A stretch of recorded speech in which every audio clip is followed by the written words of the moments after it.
श्रीमद भगवद्गीता महात्मा अध्याय पहिला. श्री पार्वती म्हणाली, भगवान, आपल्याला सर्व तत्वे ज्ञात आहेत. आपल्याच कृपेने मला श्री विष्णू संबंधीचे सर्व लोकांचा उद्धार करणारे अनेक प्रकारचे धर्म ऐकायला मिळाले. हे देवादिदेवा, आता मला श्री हरींच्या ठाई भक्ती वाढविणारे गीतेचे महात्म्य ऐकण्याची इच्छा आहे. तरी कृपा करून आपण ते मला सांगावे. श्री महादेव म्हणाले, जे मेघाप्रमाणे श्यामवर्ण आहेत, ज्यांचे वाहन पक्षीराज गरुड आहे, ज्यांचा महिमा कधीच कमी होत नाही, जे शेषावर शयन करतात, अशा भगवान महाविष्णूंची मी उपासना करतो. एकदा मूर दैत्याला मारणारे भगवान विष्णू शेषाच्या रमणीय शय्येवर आरामात पहुडले होते. त्यावेळी सर्व लोकांना आनंद देणाऱ्या लक्ष्मी देवीने आदरपूर्वक विचारले, भगवन, आपण सर्व जगाचे पालन करते असूनही आपल्या ऐश्वर्याची उपेक्षा करून या क्षीरसागरात कशी काय झोप घेत आहात?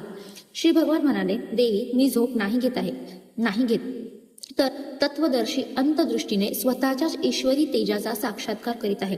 योगीजन कुशाग्र बुद्धीने ज्यांचे आपल्या अंतःकरणात दर्शन घेतात, मी माणसं ज्याला वेदांचे सार आहे असे निश्चयाने सांगतात, तेच हे माहेश्वर तेज असून ते एकमेवा द्वितीय अजर प्रकाश स्वरूप सर्वात्मा रोग शोकरहित अखंड आनंदकंद निश्चल व द्वैतरहित आहे. तेच या साऱ्या विश्वाचे जीवन आहे. मी त्याचाच अनुभव घेत असतो, त्यामुळेच तुला मी झोप घेतो असे वाटते.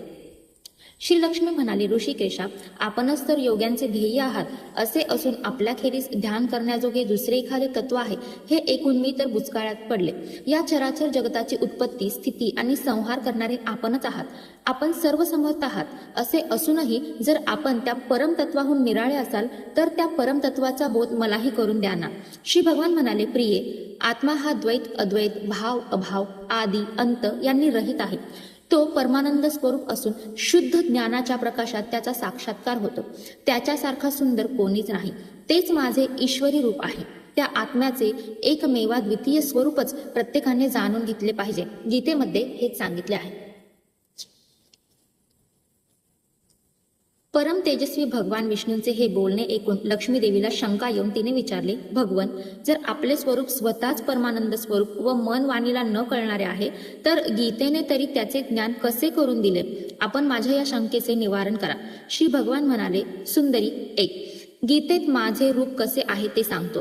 गीतेचे पहिले 5 अध्याय ही माझी 5 मुखे आहेत. पुढचे 10 अध्याय हे माझे 10 हात आहेत. 16वा अध्याय हे पोट आणि 17-18 अध्याय माझी 2 चरण कमळे आहेत.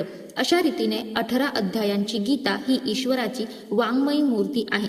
हे ज्ञानच मोठमोठ्या पातकांचा नाश करणारे आहे.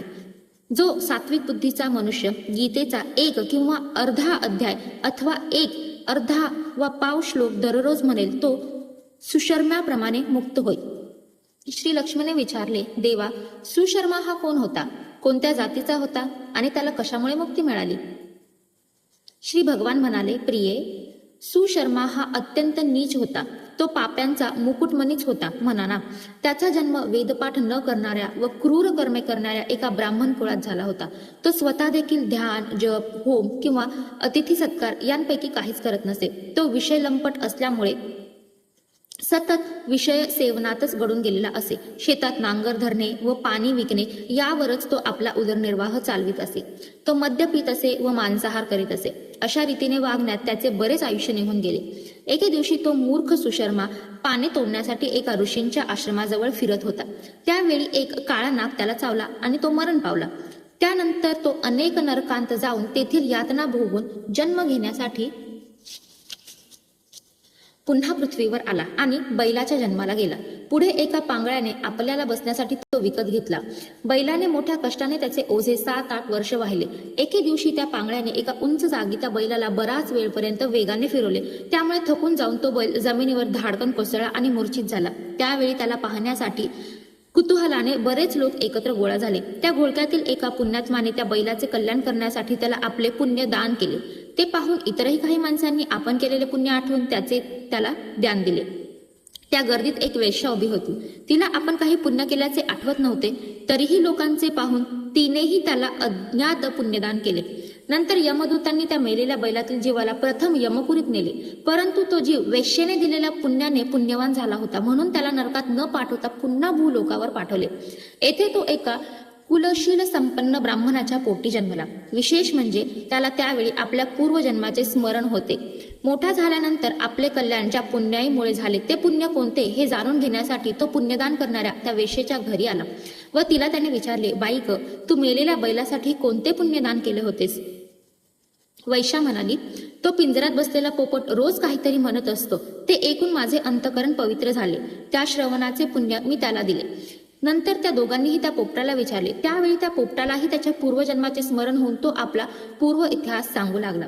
पोपट म्हणाला, पूर्वजन्मी मी एक विद्वान होतो, परंतु विद्वत्तेचा मला अतिशय गर्व होता. माझी आसक्ती आणि द्वेष इतका वाढला होता की मी गुणी विद्वानांचाही मत्सर करीत असे. नंतर यथाकाल माझा मृत्यू झाला. त्यानंतर अनेक नीच योनीत माझे जन्म झाले.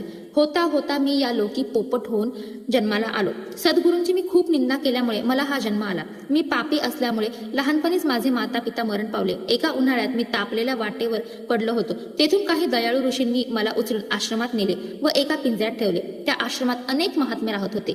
तेथे मला बोलायला शिकवण्यात आले. काही ऋषिकुमार तेथे मोठ्या श्रद्धेने गीतेचा पहिला अध्याय म्हणत होते. ते ऐकून मीही तेच वारंवार म्हणू लागलो. मध्यंतरी एका पारध्याने मला तेथून चोरून आणले. नंतर या बाईंनी मला विकत घेतले. पूर्वी मी हा पहिला अध्याय म्हणत होतो, त्यामुळे माझे पाप नाहीसे झाले. नंतर तोच अध्याय ऐकून या बाईंचे अंतःकरण शुद्ध झाले.